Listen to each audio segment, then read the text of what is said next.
It's casual, not formal.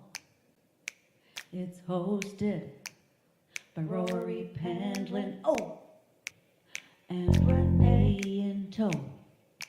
It's time to start the show. 1, 2, 3, go!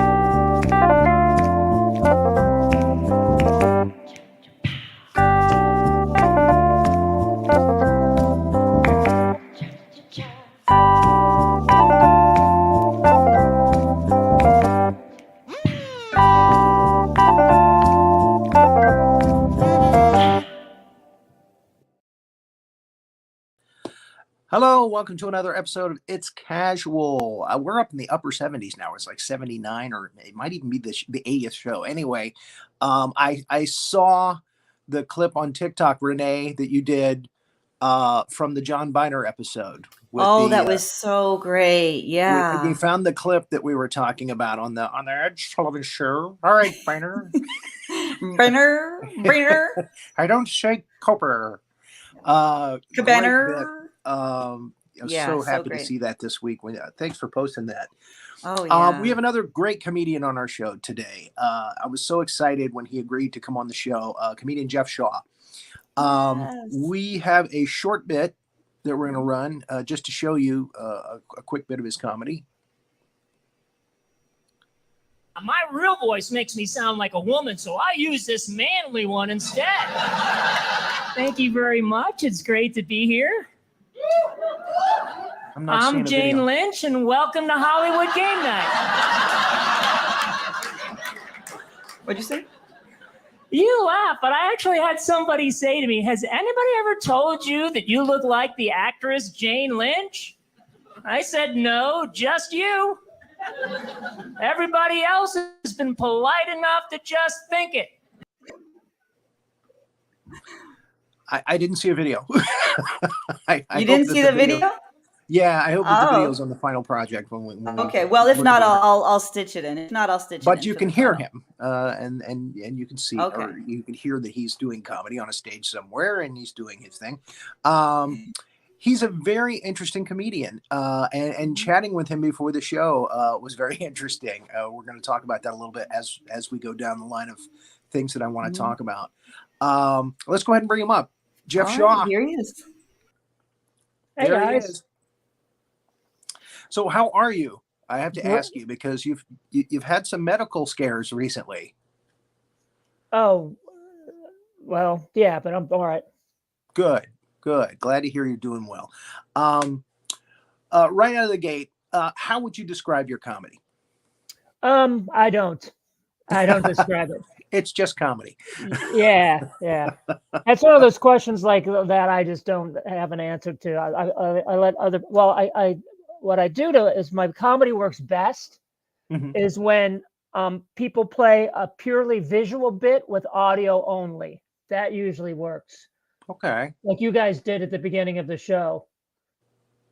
Doing a clip talk about who I look like when you can't even see me, and now I don't look. You couldn't see the video either. Yeah. Sometimes the tech gremlins happen. It happens. It was supposed to be a video. There was supposed to be a video, yeah. Okay. There, but I didn't see it. It'll probably be on the final show when I go back to look at it. It'll probably be there. I would never do. That's. I'm glad you asked my question because that's one of those questions that, like, I think I've seen like podcasts or TV shows. People ask that. People always have an answer, but I think everyone is coming up with an answer so they can answer the question. So I just say no. I don't. I don't have a way to describe my comedy. Okay. Well, yeah. And again, I mean, there's different, there's self-deprivational comedy. There's observational comedy. I do impressions. That's my thing. So I wore a festive shirt for you today, by the way. I like that shirt. I'd wear it. Well, thank you. Good. My fashion taste is okay. Well, you're in Florida. Isn't it the law? You have to wear a shirt like that. You don't have to, it's inviting heckling, but let's talk about that. Do you ever have a problem with that in your routine? Everybody has a problem with it. The heckling is the worst thing about stand-up comedy. It's and I don't understand where that came from because like I've been doing comedy for 35 years, and I've yet to see the movie or read the book where it's explained to the average person that comedians like it. People come up to you and they say, "I'm helping you. You comedians like it when we do that." Well, I growing up, I never saw an SNL sketch or a movie or anything that would make people think that. You know what I mean? Mhm. So I don't know Agreed. where that comes from. I don't know where people think. The only thing I can think is that really good comedians make it look like they're having fun doing it, and they're so good at doing it that. Because here's my theory: the reason why people like it when you roast hecklers is because those people are idiots, and so when you do your material, they don't get it. Why is he just talking? Come on, do the jokes. And then somebody says something stupid and you just come up with an insult and they go, okay, now he's doing comedy. Say something again, Billy. Keep talking because he ain't funny unless you say something.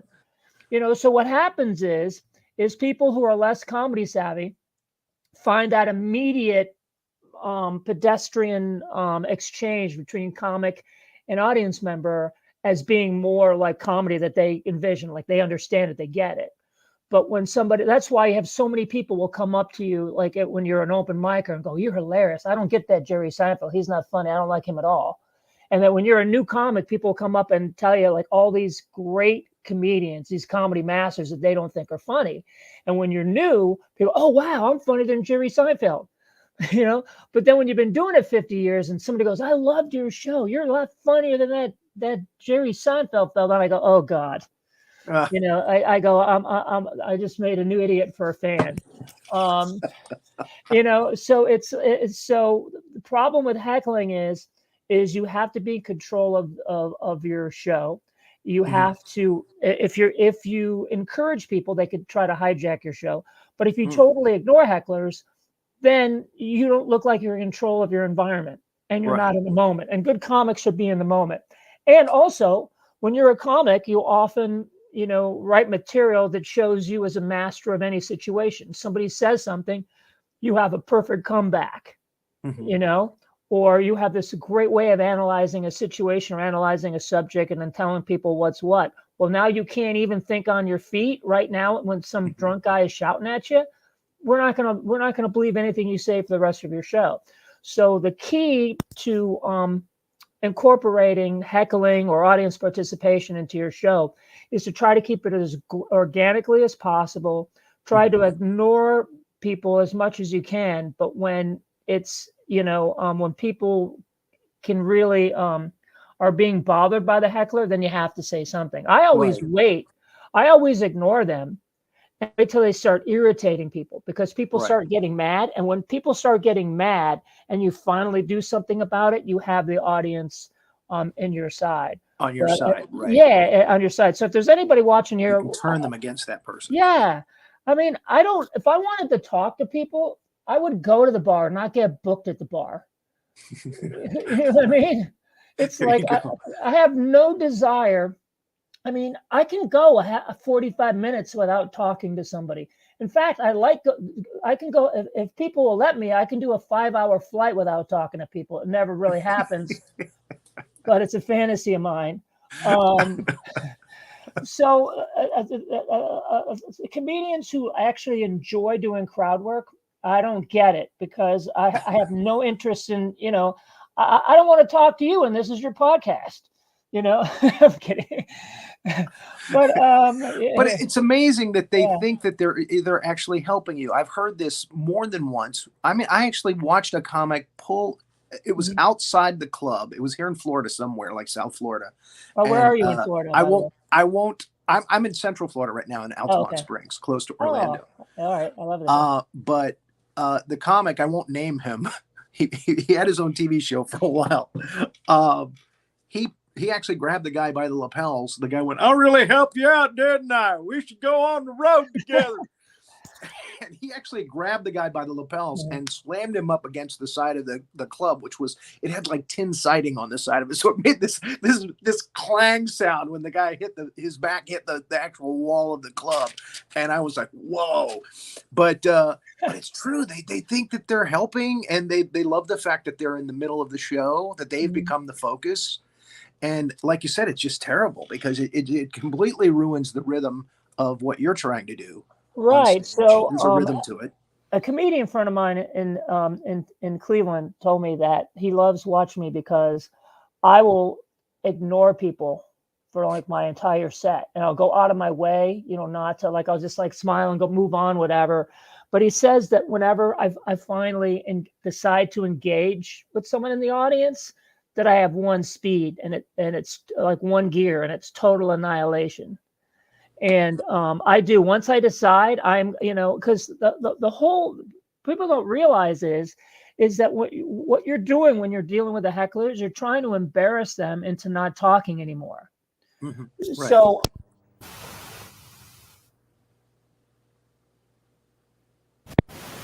Oh. good at it, and you never really want to insult somebody. You can't, because the audience will turn on you. What you have to do when you're dealing with hecklers is you insult the behavior. You insult how the person is acting and behaving. Like Right. So like you basically are. That's another thing about crowd work or heckling work. So many young comedians, because they've seen a lot of great comics, do crowd work on YouTube or in specials and stuff, and they'll go see their favorite comedians, from New York or LA when they come to their town, and then these guys are masters at crowd work, so they'll start off doing a lot of crowd work on open mic nights or as an MC, because they think it's a shortcut to writing material. But what people don't realize is that when you're improvising on stage in front of a sold out crowd or even to 10 people, and you're either interacting with an audience member or dealing with a heckler, you're basically, if you're doing it right, you're creating comedy right there on the spot. So if you can't write a joke, perfect a joke in 6 months, how are you going to do it in 6 seconds? So that's why, the best crowd work guys like Bill Burr or Dave Attell, they've got hours of material, because when you're working a crowd, you're basically, and so if you're good at writing material, you're going to be good at dealing with a heckler. So a lot of the times, if they're too drunk, then you're opening a real Pandora's box when you try to deal with them. But if they're just at the right level, and then Been there. you'll be able to handle it. And the thing is, if you do it right, you're not going to offend them, and you're not going to turn off the audience. But so sometimes it emboldens them to talk more. So what I often do is I let them get a couple of laughs, and and then I annihilate them, and then I go, let's hear it for this guy. Okay, give him a big round of applause. It was nice meeting you. Hey, we'll talk after the show. We have 400 people here. I just made you part of my show, and you didn't even have to show up for rehearsal. But your name's not going to be in the check, just so you know right now. But now we're done, and if we're going to talk anymore, it'll have to be after the show, because I gotta the show's for everyone. But thanks for participating, and then everybody claps, and then usually they're done, But then also too, in comedy clubs, the great thing about working clubs these days is in the good comedy clubs, they might not even let you get that far. Sometimes they go, they heckling you, they'll just pull them out because they don't mess around anymore. So usually when you're dealing with hecklers, it's in comedy clubs, you don't have to worry about them that much, because the staff will take care of it right away. They'll nip it in the bud. But usually when you're working venues that don't normally have comedy, like a restaurant or a cruise ships have comedy, but it's not a regular comedy club. So you have a cruise ship or casino or someplace where comedy professionals are not in charge, and they care more about the guest experience, and they care about your show.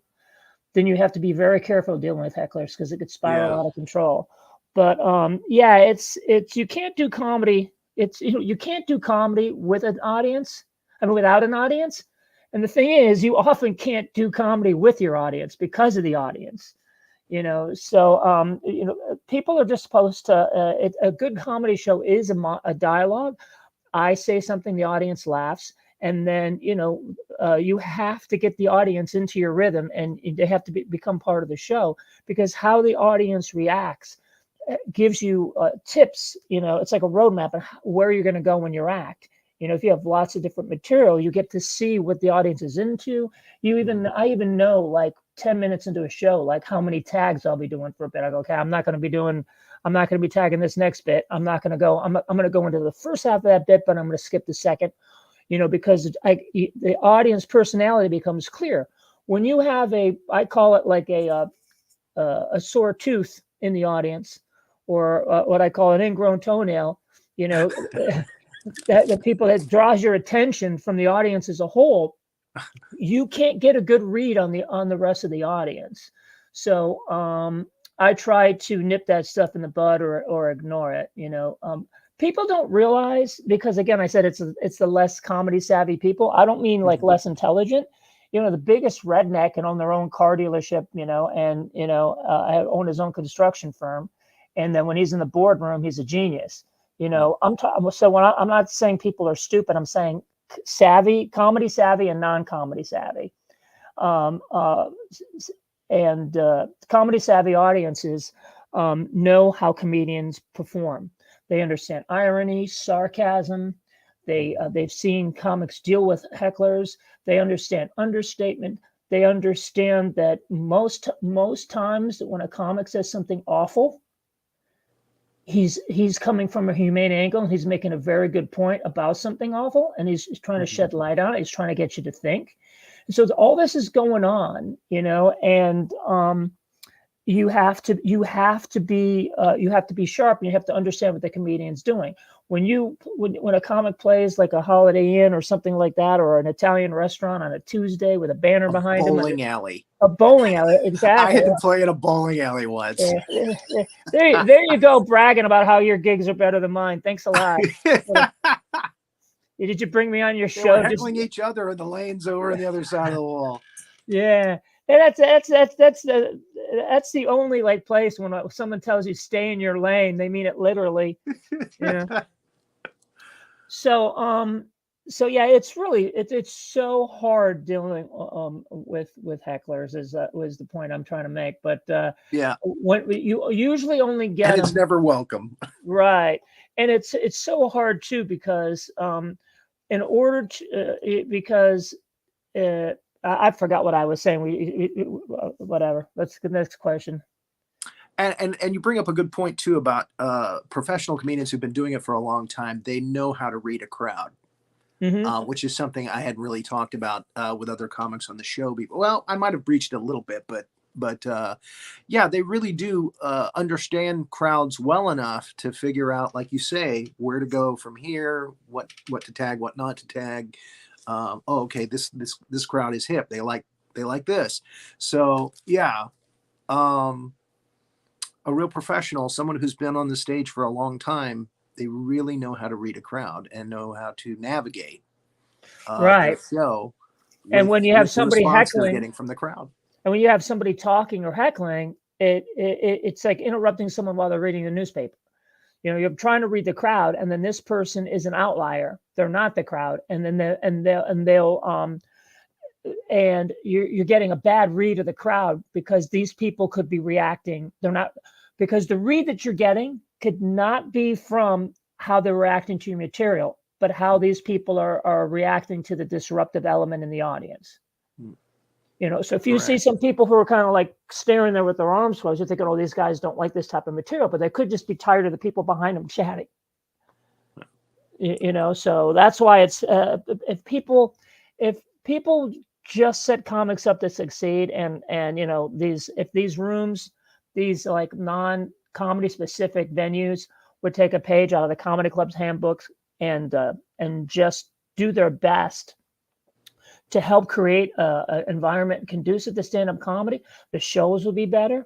The word of mouth will be better. They'll sell more drinks. They'll sell more food. They'll get better comedians. More people will tell their friends, and more people will come back. The whole thing is when a lot of times you've done a lot of shows in Florida that are in or in bars and stuff, or like, Did.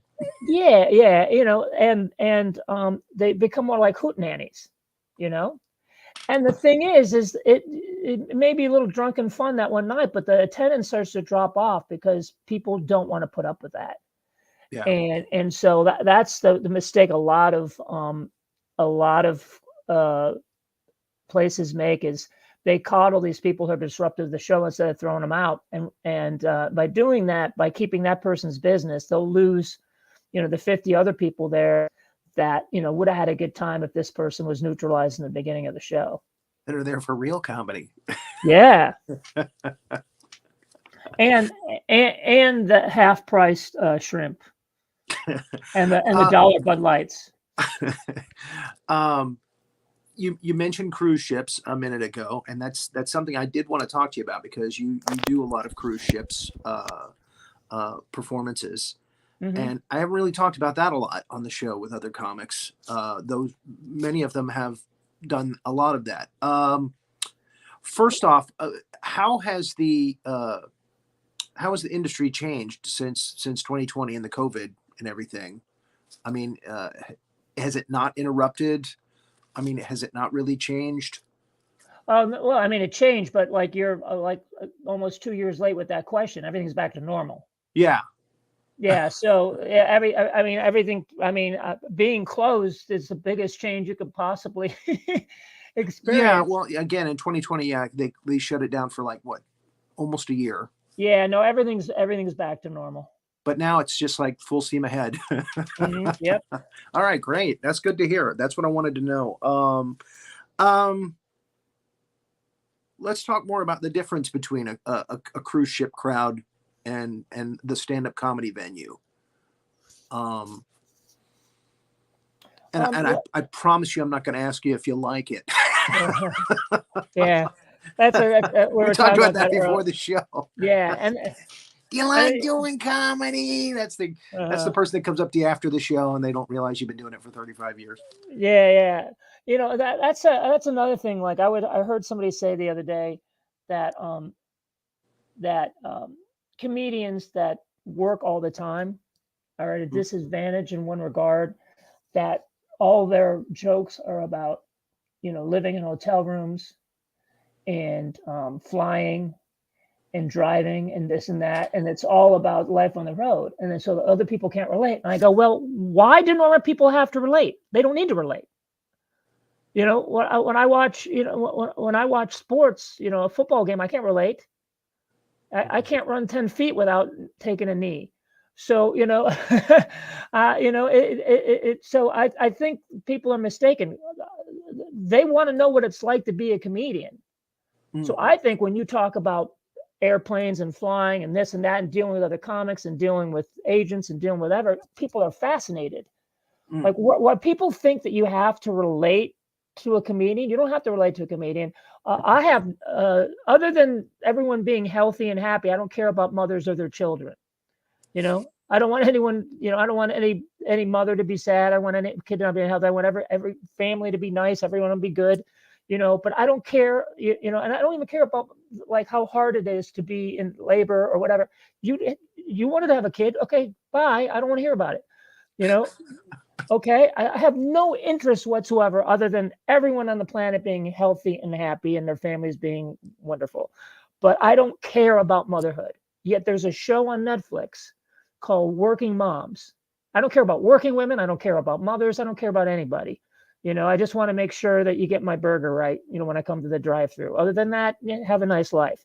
But when I watch this show called Working Moms on Netflix, it's all about working mothers. And it's absolutely brilliant. And I'm riveted by every episode because I don't know what it's like to be a mom. I have no interest. But the characters themselves and what they're going through and the humor and the writing and the acting make me interested. And that's what comedy is supposed to do. You make people interested. You don't talk about things people are interested in. You make anything interesting, And so what I realize is it doesn't matter what you talk about as a comedian, as long as you can do it in a way that a majority of people can be intrigued by and relate to. Everybody can relate to struggle. Like, I don't know what it's like to be a mom, and maybe I can't relate to what it's like having to take your baby to work or having to, get a phone call from school, whatever. But through good acting and good writing, you can make me feel it. And so we relate to people who are going through challenges, hardships, that make decisions where they put other people first, their family first, and sacrifice something they want to do. And so many TV shows are just going for the easy laugh or the easy storyline. But a show like Working Moms really dives into the human condition and makes me interested in these women and their children. And the children are even much part of the show. So what I realized that when people say, oh, you shouldn't talk about this, or this crowd didn't like this, I say, no, you didn't do your job to handle the subject matter correctly. You didn't build relatable premises. You don't need relatable topics. If they can't relate to me being in airports every single day, I can find a premise that makes it relatable. Mm-hmm. Comedy is not about the topic or the subject matter. It's about the insight into the human condition, about some kind of human trait that we all share, or some kind of fear, or some kind of challenge that everybody has to deal with. So when I talk about the difference between playing comedy clubs and cruise ships, Mm-hmm. it comes down to, again, the difference of playing for comedy savvy audiences, or people who are comedy savvy, and people who are non-comedy savvy. And in order to be a good cruise ship comedian, you have enough skill and enough material that you can make your comedy relatable to these non-comedy savvy audiences. And the biggest challenge with cruise ships is when you play a comedy club, that club, depending on where it's at, what it's decorated like, what kind of food or beverages they offer, what their drink prices are, how much they advertise. Are they in a strip mall? Are they in a trendy downtown area? Is it a hipster haven? Is it places people go when the IHOP's closed, or why are people going to that club? You know what kind of audience you're going to get if you've played that club before, or just seeing what the room's laid out like and what's next to it. If you got a comedy club right next to a Denny's and an AutoZone, you have a funny feeling that people coming there are going to be more down to earth, blue collar, maybe a little simpler and stuff like that. And but with a cruise ship, everybody comes from everywhere to cruise. So when you're like if you're playing like Hilarities in downtown Cleveland, and you see a lot of plaid shirts and goatees and stuff like that, you're going to be playing a lot of hipsters, and that even if your act isn't for them, ahead of time how to adjust your routine and what material you might do. If you do like a Comedy Zone, if you do if they put up a microphone and a little stand and a Buc-ee's off a I-95, you have an idea of the people who are going to be there. But not a hipster haven. Yeah, so you can adjust, ahead of time, okay? But when you are playing a cruise ship, in your front row, you're looking out at well-dressed Black people in their Sunday best. You've got some kind of like gangster rapper like dudes, a couple little rows over. Then you got some rednecks with the rednecks with they pay my salary and they buy me drinks after the show.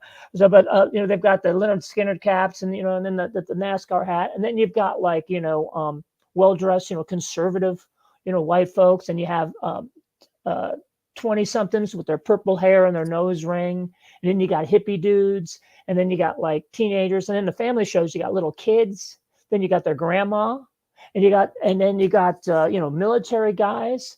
And then you get like, nerds, and you get all these people. And then you get people from different countries who come to America to go to Disney World. And then they get on a cruise, so you got all these people from that normally would not be together in an audience. And you have to make everyone laugh at the same time at everything.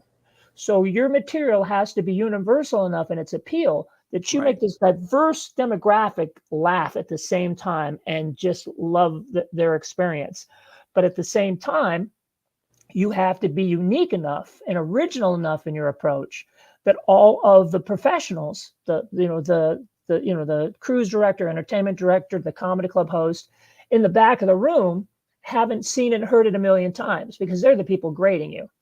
And Right. if you're doing your show, even if you're killing, and they're like, so it's a real tall order, and then, but Carnival Cruise Lines is the most fun to work, because they have a comedy club program that's been in place for like 15 years. And I helped start it and run it for a while. And they have a comedy club, an actual comedy club. Mhm. And so does Norwegian. But they have a couple of ships that have a comedy club, and both of those programs, what they do is they have multiple shows each night, with different comedians who come on, get on and get off the ship. And so people, return guests, get to go to multiple shows, and they become educated. They go from being non-comedy savvy to comedy savvy. And Carnival Cruise Line says that's the one I work the most. The fans of the Punchliner Comedy Club love the comedians. They love Carnival. They love the shows. And so what they do is they come back over and over again. And over a course of multiple cruises, this helps them develop their appreciation for comedy. And then they start watching Netflix specials and, watching, more comedy and going to comedy clubs. So over the course of 15 years, Carnival has helped create genuine comedy fans among their guests. So you get a lot more people who have seen comedy before, and more people who know what to expect. And the great thing is that when people who cruise for the first time may have never been to a comedy show on land before, a live comedy show, the majority of the people have, and so they're the core audience. And then people, get to come to a couple of shows and learn how stand-up works. Watch, a lot of times, if you think, oh my, that comedian's being offensive, and you look around and you see everybody laughing, that'll make you evaluate, like, oh, okay, what did he mean? Da da da da da da da da da. And then you start thinking, But so basically, when you play Carnival Cruise Lines, they've learned to the best of their ability to try to recreate a land-based comedy club experience. And so comedians are pretty much, to an extent, set up for success. But when you play the other lines, you usually do your PG shows in a big theater, okay? Like 1,100 people, 1,000 people. But that's not who shows up. They'll throw you up on the first night when everybody's traveling all day and they're walking around trying to find stuff on the ship. So you've got 100, 200 people in a 1,000-seat theater, spread out, starting from the middle of the theater to the back and on the upper level. And so, like, you've got like 20 rows of nobody in a giant theater in the front, and they expect you to get a standing ovation. They expect to have their eardrums blown out by laughter when they're standing to the side watching you. They just, people are so clueless. They're nice, but the people who grade you on those other cruise lines really don't understand how hard it is to work a big theater like that when people are spread out thin and they're tired. And, good comedians will do their best and make it a great show and have everybody a great time. But that's not enough for the cruise line. They want to see people standing up and going crazy like they would for like a virtuoso violinist or something like that. So you have that added challenge when you work the other cruise lines. But the other cool thing, the trade-off is, the other cruise lines, they treat you like guests and not crew members. So you get a nicer cabin, sometimes with a window or a balcony. And you're playing in these beautiful theaters. They're gorgeous. And when you get a good night and you get a nice crowd and the cruise director does a good job, you're, for all intents and purposes, a theater act. So you really have to learn how to surmount all the various challenges for the different cruise lines and their different programs, and get used to playing the late shows in the back lounge, getting used to playing the big welcome aboard shows in the theater. And then sometimes for like Carnival doing five shows in a row. The new ships, the really beautiful Carnival ships that I love, the Celebration and the Mardi Gras, they have 2 comedy clubs. One on deck 7, which is PG shows only, and then that's called the Limelight Lounge, and they have the Punchliner shows there. And then they have the actual standalone Punchliner club for the adults only shows. So and their shows are going on concurrently. You have one comedian downstairs on deck 6 doing the adult shows, one after another every half hour. And then you have another comedian upstairs doing the PG shows. Mm-hmm. And so it's great because one of the hard things about working on cruise ships is you do one show at the beginning of the week and then maybe another show at the end of the week, and you're rusty by the time you have to finish your obligation. But Carnival, you're doing multiple shows a night, and you're just getting better and better and better. It's Vegas on water. Yeah, it is. It's great. It's great. And another thing is you on the cruise lines require you to do like a family show, PG, and then also like an R-rated show. Okay. And when you are performing, and it's been a long time since I've done comedy on cruise ships. So I mean, at the time I did it, you just did clean. They wouldn't let you do the R-rated show. Well, it's funny. The first time I did one of these other cruise lines other than Carnival, they said, okay, we're going to have you do an R show tomorrow night. It's got to be an adult show. And then I go, okay, but I go, I'm not really dirty. And they go, well, you can't be dirty. And I go, well, that's an adult show. But yeah, but they go, but you can't swear. And you can't do any adult material. And I go, then why is it an adult show? And they said, because it says so in the schedule.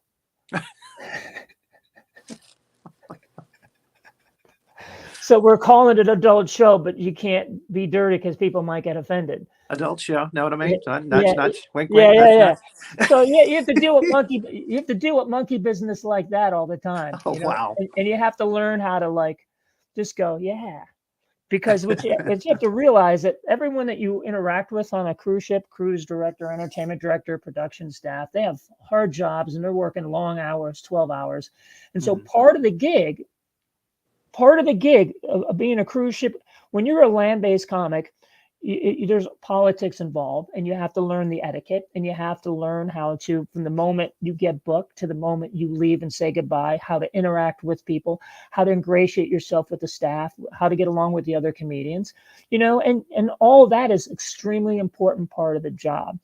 But it's more so when you're working on cruise ships, because, and I mean this term affectionately, you're dealing with a lot of knuckleheads, and that have no, that's meant in a nice Bill Murray kind of way. Oh, come on, you knuckleheads. Well, you'll see a sound tech playing on his phone a video game, and it's 5 minutes of showtime, and you'll go, hey buddy, I hate to bother you, but if you notice, there's no microphone on stage. And then they'll go like, oh, I got to do everything around here. And then they'll march up and put the microphone up, and then they're mad at you for the rest of the night. That's what I mean by a knucklehead. He's just tired and overworked.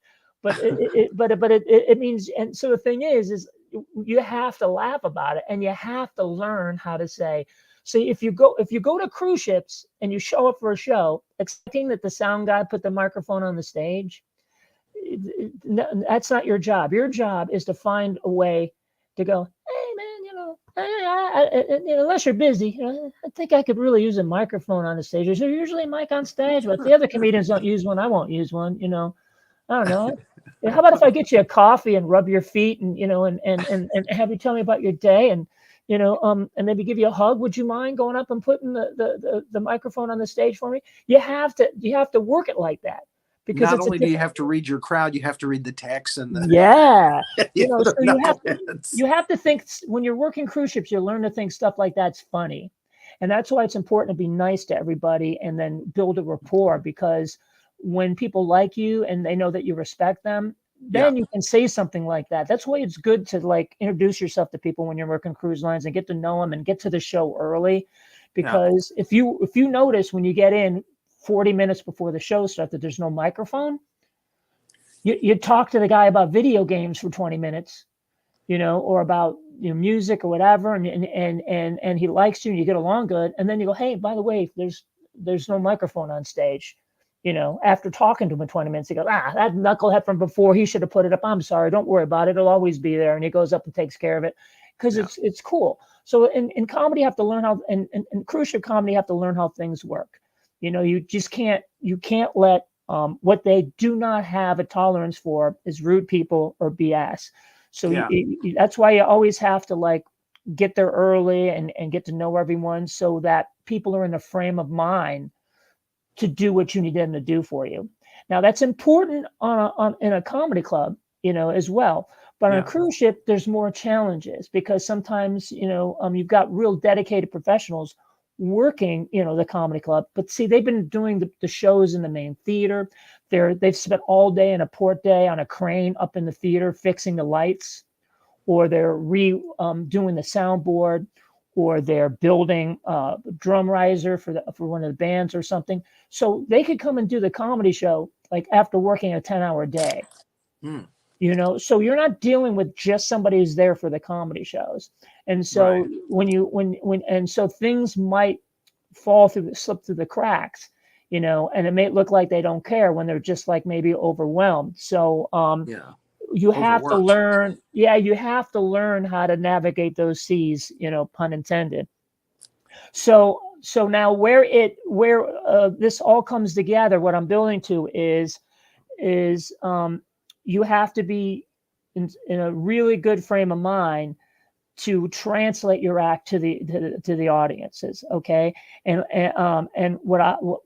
to give you like a real example of how the adjustments I will make. You alluded to my being sick recently. I lost 2 months of work of being hospitalized for a couple of things. And so I went to one of the other cruise lines, Rusty, and it was really hard because when you're a comedian, your act can work perfect, right? But if you're a really hardworking comedian, the longer you've been doing this, the better you'll get. And the better rooms you play, if you get to play small theaters, you get to open for big name acts, you get to headline comedy clubs, because the comedy industry is so hot right now. People love stand-up comedy, and the clubs, and theaters presenting stand-up, they know how to book it. They know how to run the showrooms. They know how to create the right atmosphere. So comics who can put butts in seats are a premium right now, and comedy's hotter than ever. Okay. So, but so hopefully if you're working good clubs, you're starting to perform at a higher level of comedic expression. Your jokes become more intricate. The things you say, more thought out. You're making more real points that people can relate to. You're not doing hacky subject matter. You're doing things that structurally are a little bit harder to pull off, and material maybe that'll challenge an audience, and you'll be rewarded because these people are watching Louis C.K. before they come see you, or Chris Rock or Dave Chappelle. And then next week they come see you, so you're getting better and better.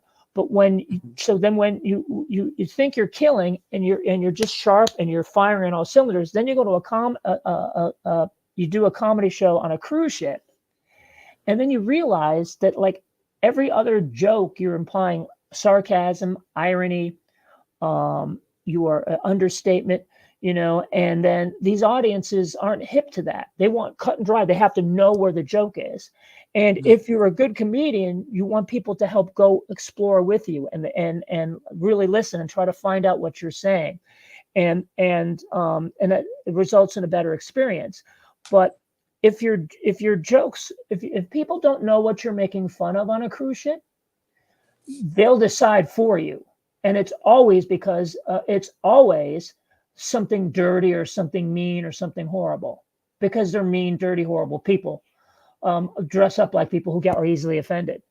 People who are easily offended are some of the most offensive, horrible people, because only a bad person would think that you're trying to hurt somebody on stage with your comedy.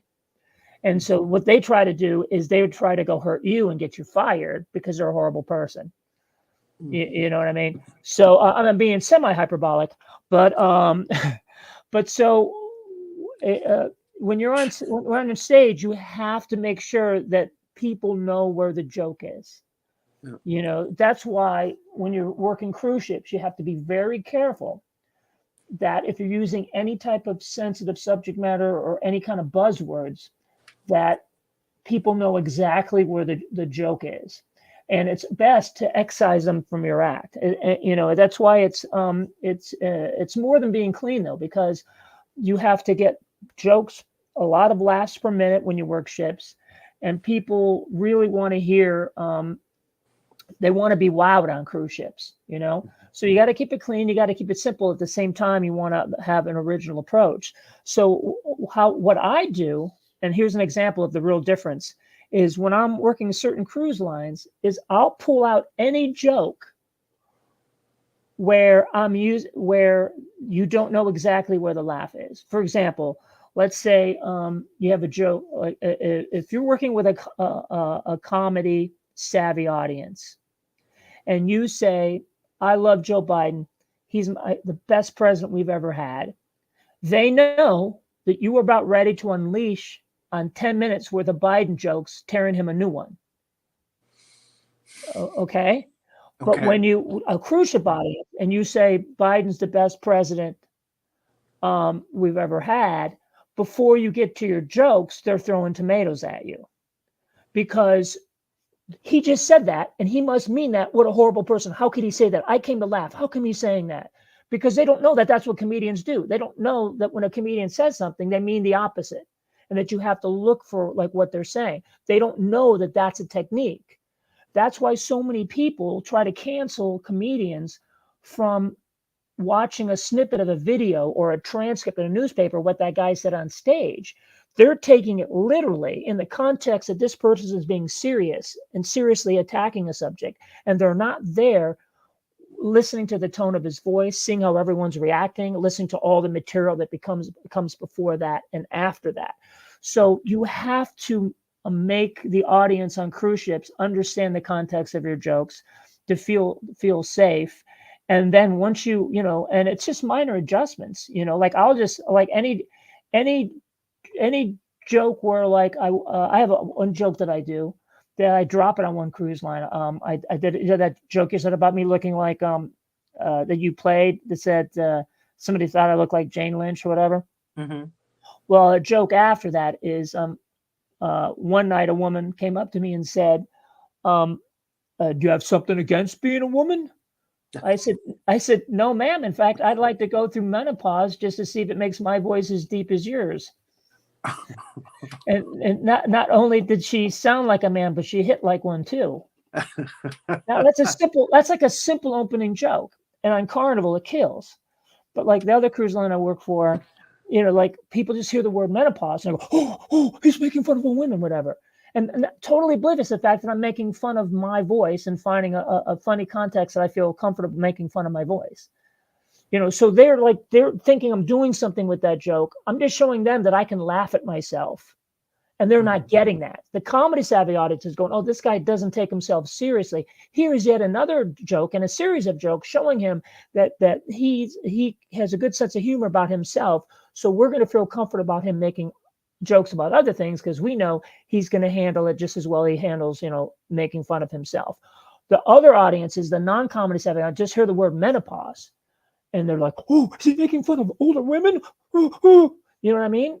And they just, and I'm not overreacting. I mean, that's what they think. I feel that they go, "Ooh," and that's where the whole cancel culture comes in. Well, no, the cancel culture comes in if they go and complain about you. Yeah. But it just being non-comedy savvy it causes the reaction. Now, I mean, they can go ooh to that joke and like the next one and everything's fine.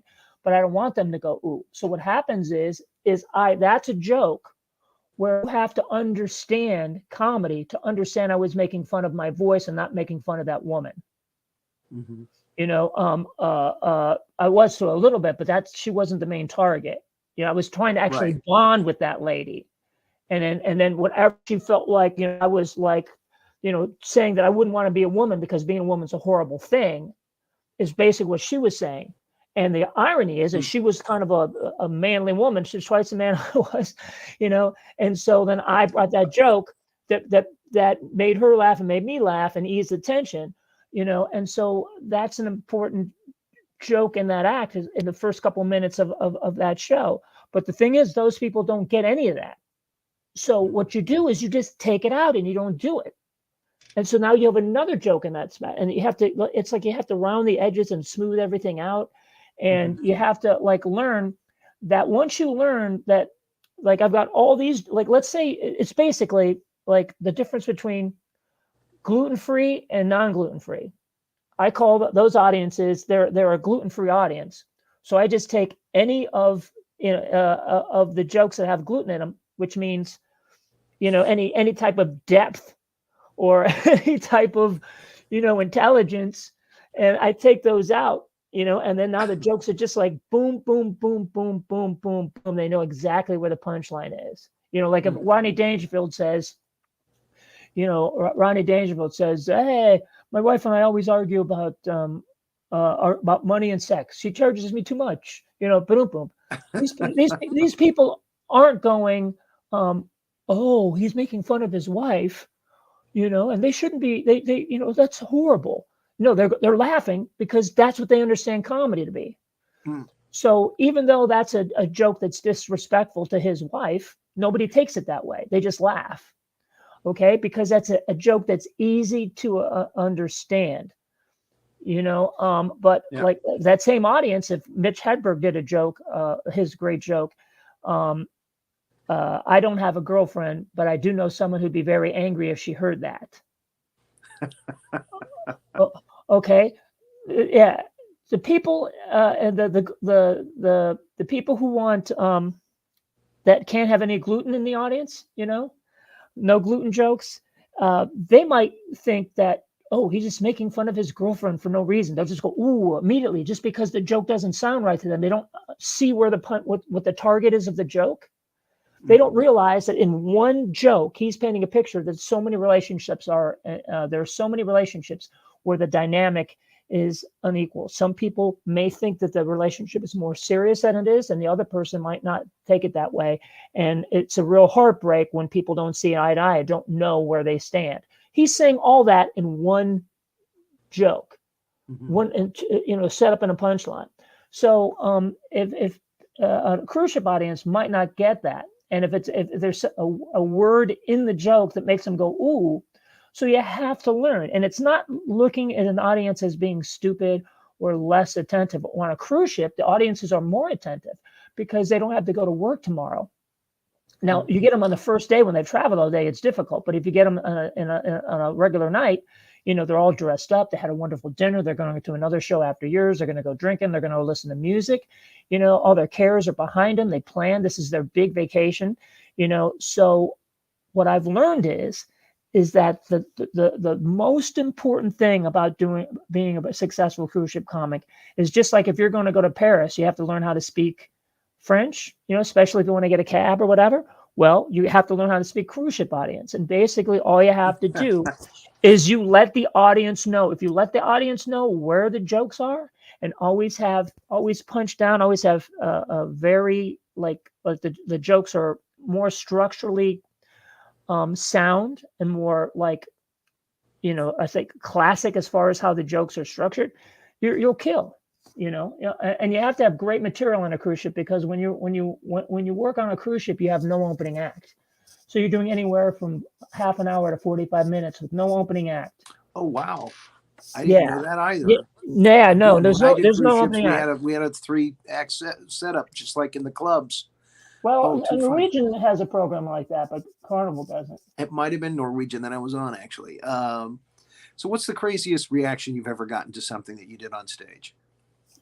Oh, I've never gotten crazy reactions. I've gotten... Okay, good. Not to anything I've done on stage. I've had crazy things happen to me on stage, and then I reacted.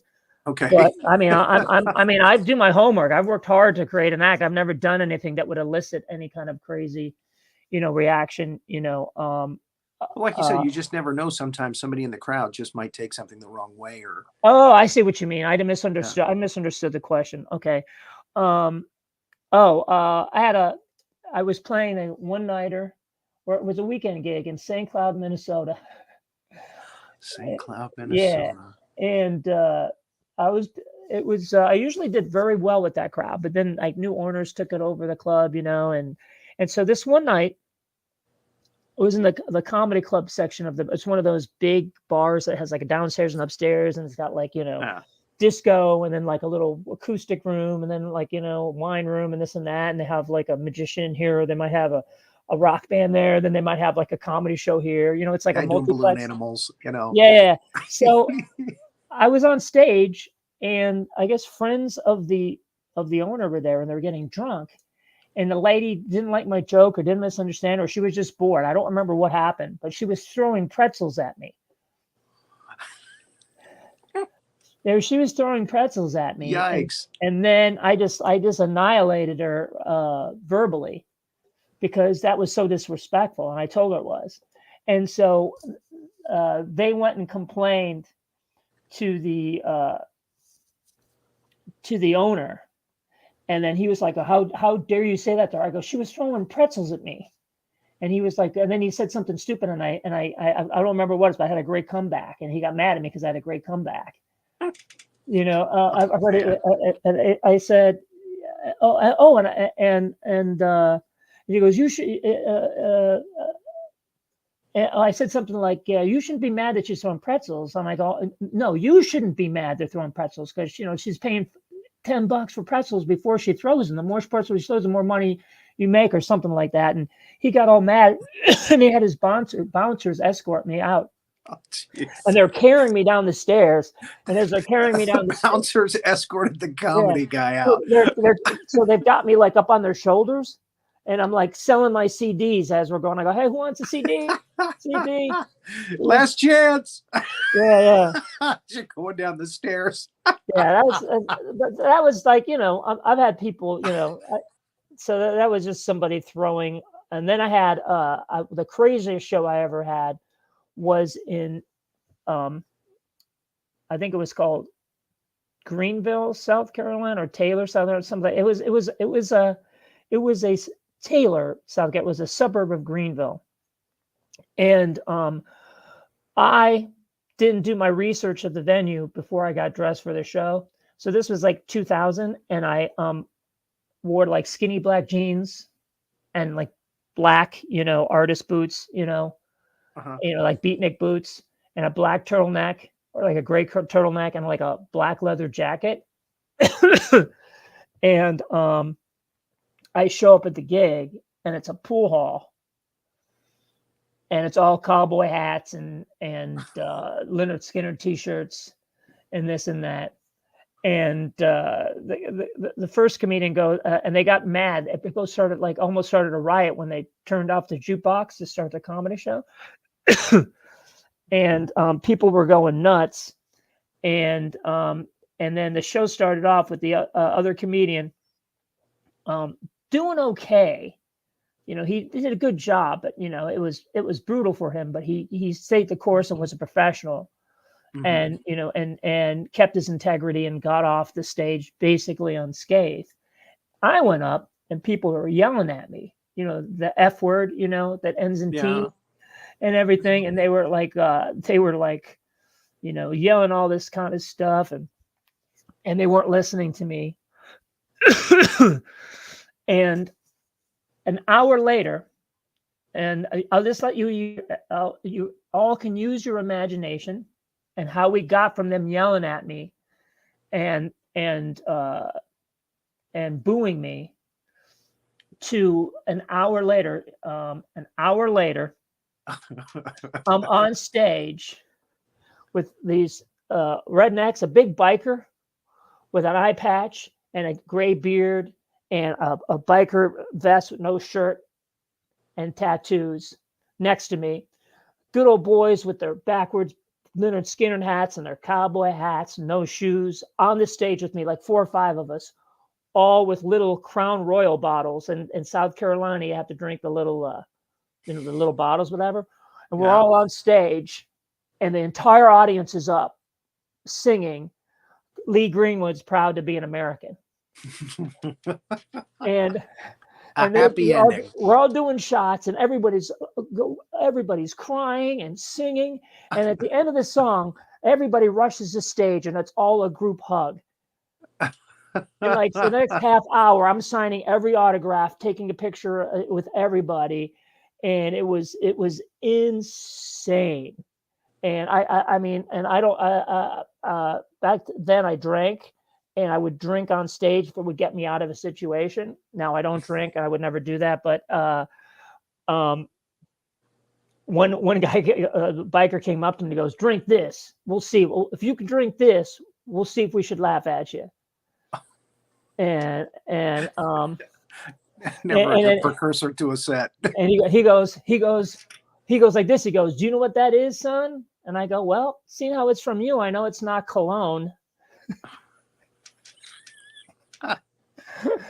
And then all his friends started laughing, and I started slamming him, and then everyone started laughing. But then he was a big guy, so he wasn't offended. And then it was a Crown Royal, and I ended up drinking it, and then I just started like it was almost like a you know how Bill Burr had that breakdown in Philadelphia.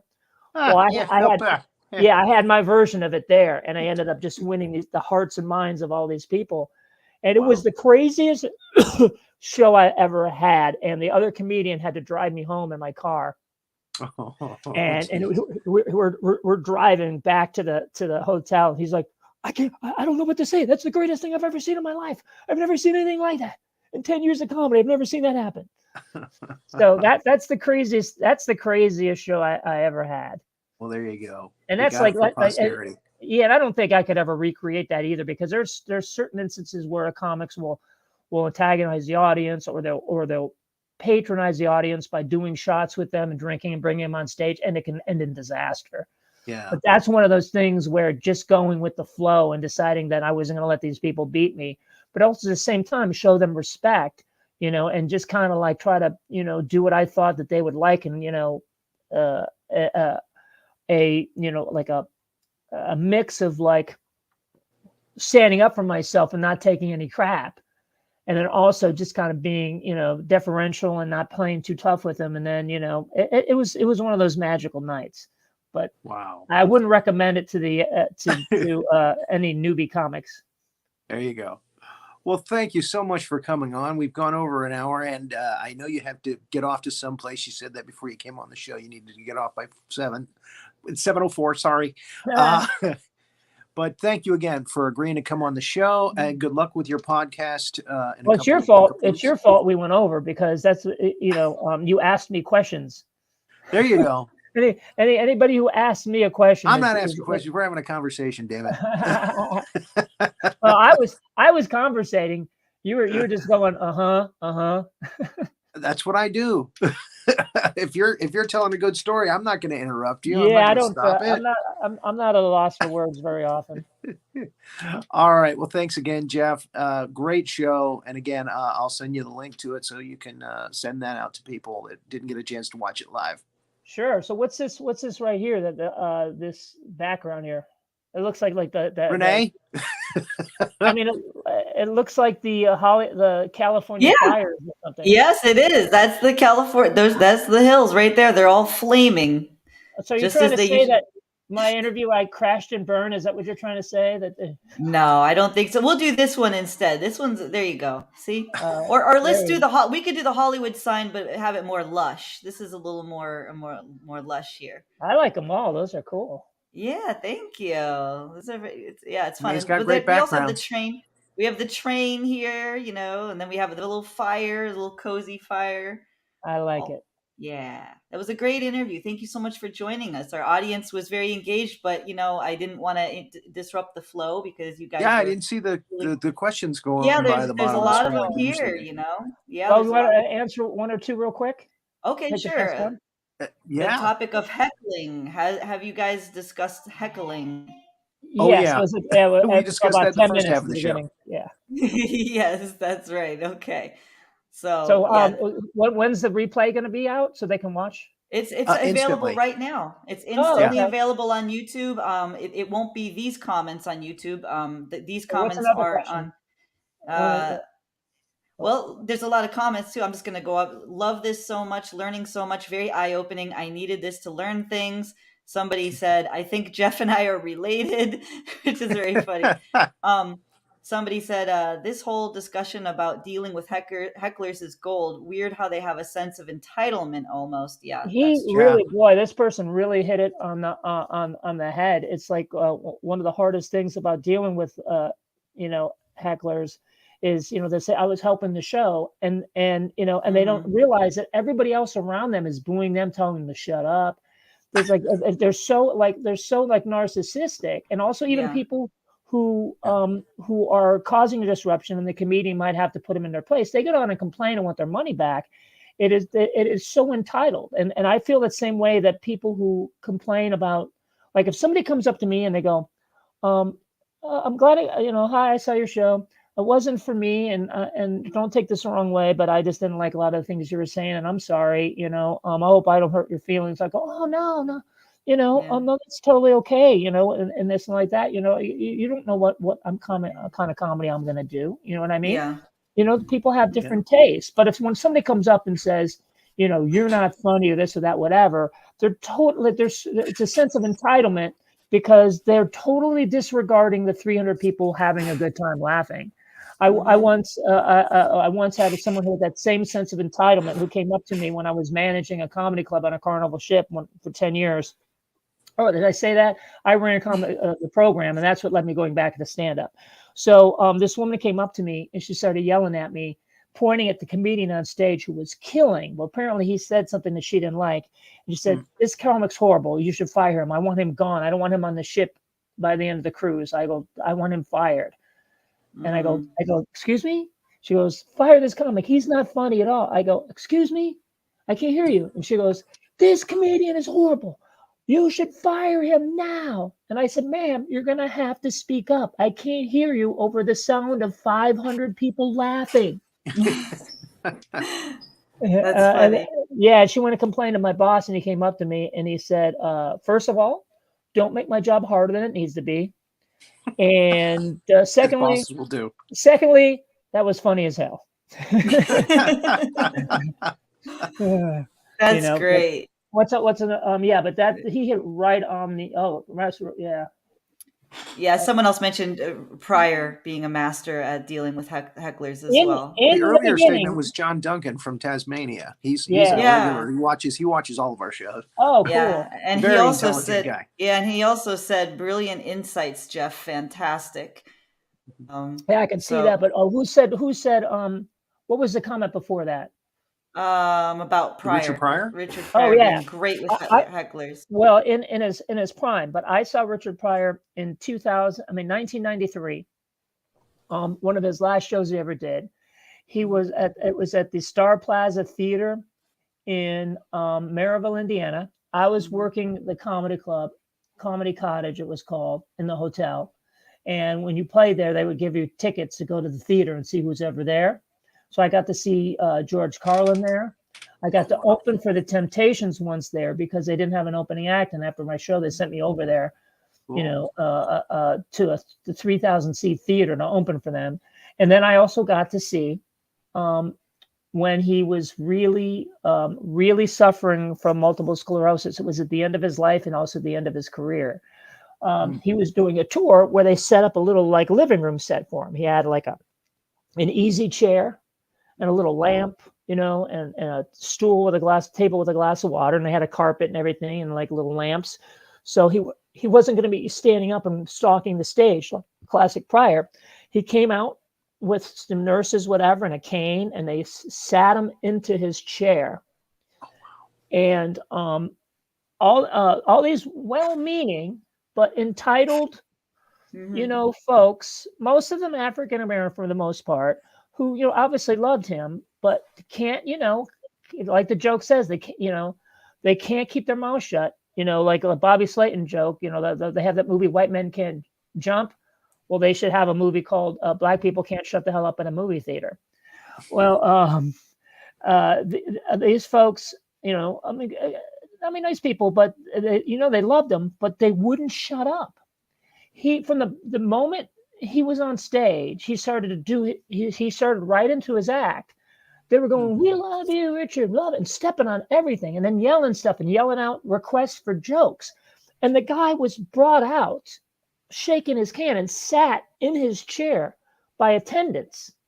And yet they still just were yelling and yelling. And I swear to gosh, like after 6 minutes, the show was at 7:30. It was like 7:37, 7:40 at the latest. He got up and said, I can't do my show with you loudmouth MRFers, and just walked off the stage, and the show was over. You know, and it was one of the greatest shows I've ever seen because I love Richard Pryor and never had a chance to see him perform ever. That was my one chance live. And to me, it was worth the sacrifice of not getting to see the whole show. See all those people who paid $100 a ticket learn their lesson. You know, I'm like, I didn't get to see Richard Pryor, but they didn't. And hopefully next time they go to see a comedy show, they'll go to see a show and not be part of it. And not, it's weird how they could revere that comedian so much, but then not understand, like, be such a fan of the best comedian and still think that he can do his show with them. It's like even if their intentions were well, that was an example of an audience who thought they were more important than the show and the rest of the audience was. And this is a case where they didn't mean any disrespect, but they were dealing with a guy that couldn't handle it because of the pain he was in and how hard it was for him to concentrate. But Which was fragile at that time. Yeah, but that's also an idea of why comedy is so hard sometimes when you don't have a policed audience. Is people come to a comedy show and they think they're entitled to be part of the show, and you may have worked 20 years to get up on that stage, but now they think they can do it just by paying $5. And it's really hard. It's really hard. And in his case, he was able to say, nope, I'm not dealing with it. I came out here, when I'm sick to perform for you people, and you won't let me, I'm not going to waste my time. I mean, it's sad, but in a way I was like, hopefully these people will keep their mouth shut the next time they go to see a comedian. There you go. What's one or two more real quick? David just said, seems like real fans of comedy expect things to be a little edgy typically.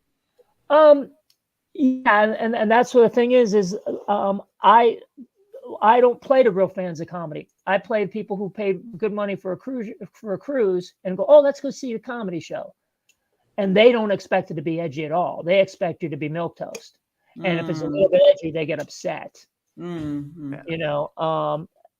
It's a different crowd. It is. What is the best way to build confidence back up doing comedy online in person? What is the best way to build confidence back up? Well, the best way to build confidence is to get laughs. And if you're getting laughs while doing online shows, then do online shows. There's still some of them. It doesn't matter online or off. But if you're going to nowadays, I don't think that there's much of a scene online. So I would try to go do an open mic because the comedy world's back. But if you want to build your confidence before going on stage again, if you can find some open mics online, do it. But you're not going to have confidence. If you have confidence on stage, the better you get, the more that confidence will erode. Confidence on stage, you don't have it when you first start. And then you have the most confidence when you really suck as a comedian because you're too ignorant to know what you don't know. And that's why you see so many comedians who go up and they're not that good. And, they're you can tell they've been doing comedy 2 years. And for them, they kill. They get the best reactions they get, but any professional is in the back going, okay, well, this person's a beginner, but hey, they're doing, they had a nice set for them. These people walk off thinking they're ready to headline the room. Hey, can I headline next time? And then there's the headliner comes up and does an hour of masterful comedy. And he walks off and you go, hey, great set. And he goes, no, man, that's, I lost him halfway there. That sucked, man. Oh, I was too tired. I knew I shouldn't have.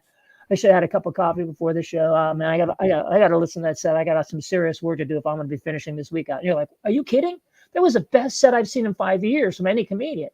The reason why that master comedian walked off all disappointed in his show, and it's like, I don't even want to go to eat, man. I just want to go fall asleep and forget about tonight. And you're like, what? And then the guy who did the 5-minute guest set was doing fart jokes, and some of his punchlines had 2-minute setups with a little payoff, and they're just walking off thinking that they're ready to headline the club. Woo! The reason why is that first comic was in flow, and the second comic was a better comedian. But when you're a great comic and you have a tough audience and you have to work, you're like Captain Sully Sullivan landing the plane. When Sully landed that plane on the Hudson River, everyone else thought it was the greatest feat of aviation of the past 100 years. And some people owe their lives to him, you know, but to him, it was the worst day at work ever.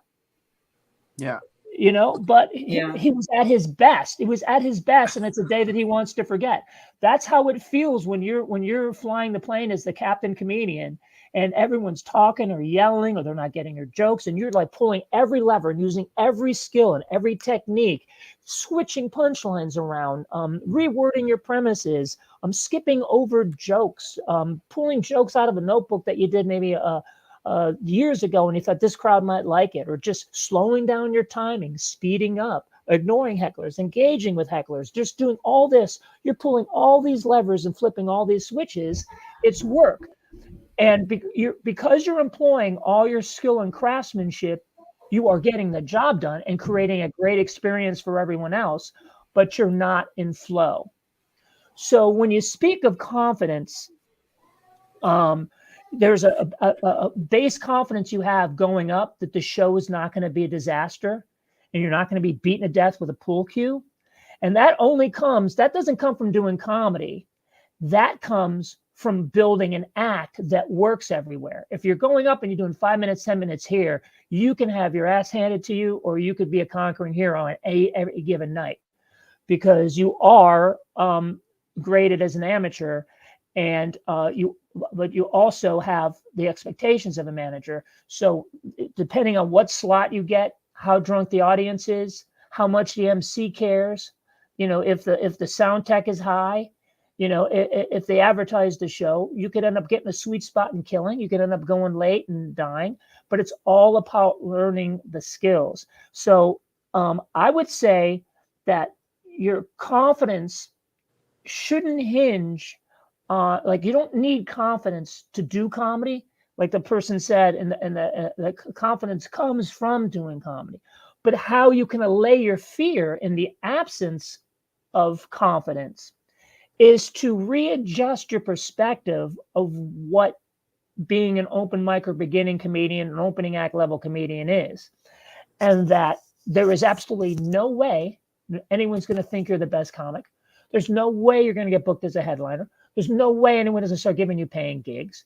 It's going to take you years and years and years. All you need to do is go up there, give it your best shot, be in the moment, and have your material at the tip of your tongue to work out your material and rehearse it over and over again before you go up.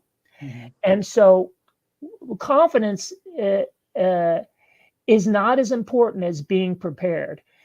If you're scared S-list on stage and you don't have the confidence, you'll plow through it. The adrenaline will get you through it, but you have to be prepared. If you're not prepared and rehearsed and haven't put the time into your act, confidence ain't going to help you. It's going to hurt you. You're going to go up there overconfident and you're going to be cocky, and you're going to die because you didn't put the time into going over your set list. You know, so what's more important is readjusting your perspective and realizing that you could become a comedian who plays arenas and has a 10 movie deal with Netflix, and you can die in a car accident. No one will care about you. Kevin Hart will get the movies, and Bill Burr will take up your arena dates. Nobody cares. Nobody cares. Robin Williams has been dead since 2011. They don't even show his movies on TV. And he was the greatest film comedian actor of all time. Nobody misses them. Nobody cares. So nobody cares about you and your 5 minutes of jokes about the self-service line at Walmart. Nobody cares. It doesn't matter. You're not changing the world, you know, but you might in 30 years. So just go do your stupid jokes and have a good time, but practice them, you know, first. So when you realize that nothing's going to happen if you kill, and no one's going to give a crap if you die, you realize you're just another idiot going on stage, you know, and then and nobody cares if you do great. Nobody cares if you die. And even if you have a bad set, people, you might book your own room a month from now, so everybody knows to be nice to you because they don't know what room you might book a month from now, have your own comedy show. And even if you're great, the other comedians might not like you because now they're jealous because you did better than them. So it's a ridiculous game. So all you do is realize that you're a 2-year-old learning how to walk up the stairs.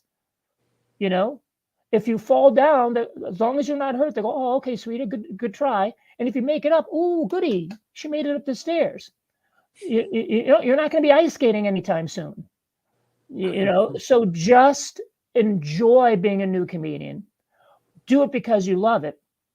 And one thing that will bring confidence when you don't have it is to put the homework in and make sure that all of your jokes are about things that are important to you. And they don't have to be big subjects. They don't have to be big, groundbreaking, socially relevant insights. You know, if you just talk about working at the dollar store, then, you know, talk about that. But make sure that you have an emotional connection to your material, because if you go on stage and you express yourself and you say what's on your mind, then it's not going to matter to you if people laugh or don't laugh. But when you go up just to get laughs and you're creating jokes just so you can get laughter, anytime that doesn't work, you feel like you're punched in the chest. And then, you know, and you're afraid that that's not going to work. So if you go on stage and you wrote all these jokes so you can get laughs, and there's a possibility you won't get laughs because you're not good enough to write those jokes correctly, then you're not going to have confidence. You're going to be afraid. But if you go, I want to talk about mean people at work and why they should stop doing that, and they should be more respectful people who work at the dollar store. And then when you go up there and that's on your mind, at the end of your 5 minutes, you've said your piece. And then you can go back and analyze and go, how can I make that funnier? How can I make this stuff funnier? How can I make that point in a way that gets laughter instead of just applause? You know, so by going up to wanting to say something or accomplish something with your 5 minutes, that'll give you confidence because it's easy. You're not trying to be funny. Funny will come when you keep learning more techniques and you start watching your tapes and going, okay, I got to laugh there, but I just talked for 2 minutes there with no laugh. I got to turn that into a better joke. But if you go, I want these people like me, I want to be funny, and you just write things that do that, you're always going to be scared because you're going up for a false reason, you know. But I got to get going now, so. Well, again, thank you, Jeff, and thank you for. We went over 22 minutes, so awesome. All right. A great interview and a lot of good information for young comics who are just getting started. All right. Well, hey, I saw comments there appreciating what you said and what tips you gave them. All right. So, good luck to you with your health and your career in the near future, and we'll have to get you back on again soon. All right, buddy. Thank you so much. All right. Have a good one.